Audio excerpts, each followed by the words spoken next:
Les 10 pays les plus dangereux d'Afrique en 2024. Bienvenue sur notre chaîne, mes amis, nous sommes ravis de vous avoir avec nous aujourd'hui.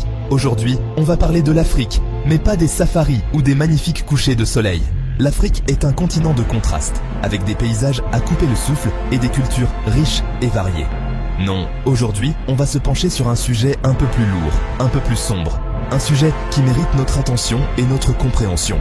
On va parler des 10 pays les plus dangereux du continent en 2024. Ces pays font face à des défis énormes, allant des conflits armés à l'instabilité politique. Mais c'est important d'en parler, parce que derrière les statistiques, il y a des gens, des vies, des histoires, des familles qui essaient de survivre et de trouver un peu de paix. Alors, restez avec moi. On va essayer de comprendre ensemble ce qui se passe dans ces pays. Pourquoi ils sont considérés comme dangereux, et surtout, ce qu'on peut faire pour que ça change. Nous allons explorer les causes profondes de ces problèmes et discuter des solutions possibles. Ensemble, nous pouvons faire une différence. On commence notre voyage, si on peut appeler ça un voyage, en Somalie. Imaginez un pays où un groupe terroriste, Al-Shabaab, impose sa loi, sème la terreur et empêche tout développement. Des attentats, des enlèvements, des assassinats, c'est le quotidien des Somaliens. Et comme si ça ne suffisait pas, ils doivent aussi faire face à la sécheresse, à la famine, à la pauvreté. Le gouvernement essaie de reprendre le contrôle, avec l'aide de l'ONU et de l'Union africaine. Mais c'est un combat de titans. Al-Shabaab est profondément enraciné dans la population, et il exploite la misère et le désespoir pour recruter de nouveaux soldats. Prochain arrêt, la République centrafricaine. Un pays riche en ressources naturelles, mais pauvre en paix et en sécurité. Imaginez un pays où des milices armées s'affrontent pour le contrôle des diamants, de l'or, du bétail. Des enfants soldats, des viols utilisés comme armes de guerre, des villages entiers brûlés, c'est la réalité de ce conflit oublié. Le gouvernement est faible, corrompu, incapable de protéger sa population. On continue notre périple au Soudan, un pays qui a connu une révolution mais qui n'a pas encore trouvé la paix. Omar el-Béchir est parti, mais les vieux démons sont toujours là. Au Darfour, la guerre civile continue, alimentée par des conflits ethniques et la course aux ressources. Le nouveau gouvernement essaie de mettre en place une transition démocratique, mais c'est un chemin semé d'embûches. Les militaires sont toujours présents, les tensions politiques sont vives, et l'économie est exsangue. On se dirige maintenant vers le Mali, un pays du Sahel en proie à la menace djihadiste. Cette région, vaste et aride, est devenue le théâtre d'une lutte acharnée entre les forces de l'ordre et les groupes extrémistes. Imaginez un pays où des groupes armés, affiliés à Al-Qaïda ou à l'État islamique, sèment la terreur et imposent leurs lois. Ces factions violentes exploitent les faiblesses locales pour étendre leur influence et contrôler des territoires entiers. Le gouvernement malien, soutenu par la France et les Nations Unies, tente de les combattre, mais la tâche est immense. Les forces internationales apportent un soutien crucial, mais les défis sont nombreux et complexes. Le nord du Mali est devenu un refuge pour les djihadistes, qui profitent de la pauvreté, de la corruption et de la faiblesse de l'État pour recruter de nouveaux combattants. Les vastes étendues désertiques et les montagnes offrent des cachettes idéales pour ces groupes. Alors oui, le Mali est un pays dangereux, mais c'est surtout un pays en danger, un pays qui lutte pour sa survie face à la barbarie. Les civils, pris entre deux feux, souffrent énormément. Ils vivent dans la peur constante des attaques et des représailles. Malgré tout, l'espoir persiste. Des initiatives locales et internationales cherchent à apporter de l'aide humanitaire, à reconstruire les infrastructures et à instaurer la paix. Le chemin est long et ardu, mais la résilience du peuple malien est remarquable. Prochain arrêt, la Libye. Un pays qui a connu une révolution, mais qui s'est enfoncé dans le chaos après la chute de Kadhafi.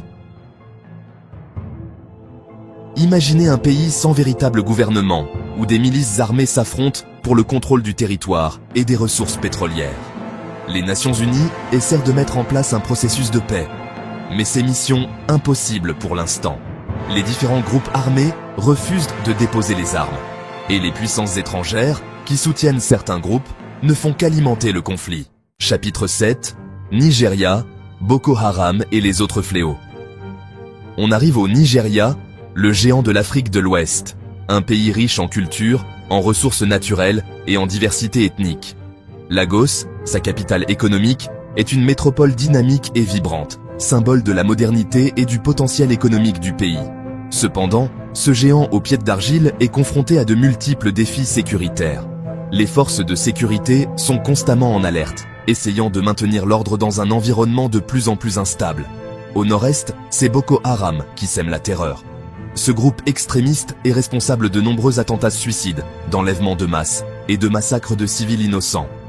Les villages sont souvent attaqués, laissant derrière eux des scènes de désolation et de peur. Au centre du pays, les conflits entre éleveurs et agriculteurs font rage. Ces affrontements, souvent violents, causent des centaines de morts chaque année. Les terres fertiles deviennent des champs de bataille, exacerbant les tensions ethniques et économiques. Et dans le delta du Niger, les groupes armés ajoutent à la complexité de la situation. Ils kidnappent des travailleurs humanitaires et sabotent les installations pétrolières, perturbant l'économie locale et nationale. Les pipelines sont souvent ciblés, entraînant des pertes économiques considérables. Le gouvernement nigérian, malgré ses efforts, peine à endiguer ces violences. Les autorités organisent des conférences de presse et déploient des forces de sécurité, mais les résultats sont souvent mitigés. La corruption, l'impunité et la pauvreté alimentent ces conflits.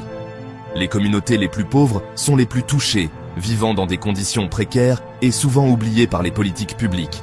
Les manifestations contre la corruption sont fréquentes, mais le changement tarde à venir. Chapitre 8, Cameroun. La crise anglophone s'enlise. On se rend maintenant au Cameroun, un pays d'Afrique centrale en proie à une crise politique et sécuritaire. Dans les régions anglophones du pays, une rébellion sécessionniste affronte l'armée camerounaise. Des villages incendiés, des civils pris au piège des combats, la situation est explosive. Le gouvernement camerounais, accusé de marginaliser la minorité anglophone, a du mal à trouver une solution politique à cette crise. Chapitre 9. La violence n'a pas de frontières. On arrive à la fin de notre liste, mais la triste réalité, c'est que la violence n'a pas de frontières en Afrique. Des pays comme le Mozambique, la République démocratique du Congo, le Soudan du Sud, où les conflits armés, la criminalité et l'instabilité politique font des ravages. C'est important de le rappeler, parce que derrière chaque chiffre, chaque statistique, il y a des vies humaines brisées, des familles déchirées, des rêves brisés. Alors oui, l'Afrique est un continent magnifique, riche en culture, en paysages, en ressources. Chapitre 10. Un appel à l'espoir. Alors voilà, on a fait le tour, un tour d'horizon des pays les plus dangereux d'Afrique en 2024. Ce n'est pas très joyeux, je vous l'accorde. Mais c'est important d'en parler, de ne pas oublier ces pays, ces peuples qui luttent pour survivre. Parce que derrière la violence, la pauvreté, le désespoir, il y a aussi de l'espoir. L'espoir d'un avenir meilleur, d'une Afrique en paix, unie et prospère. Outro, l'Afrique, un continent à soutenir. Voilà, c'est la fin de cette vidéo. J'espère qu'elle vous aura permis de mieux comprendre la situation en Afrique et surtout, de réaliser que ce continent a besoin de notre soutien, de notre solidarité. Parce que l'Afrique, ce n'est pas seulement les guerres, la famine et les maladies. C'est aussi un continent plein de vie, de créativité, d'énergie. Un continent qui a un potentiel énorme et qui mérite qu'on lui donne sa chance.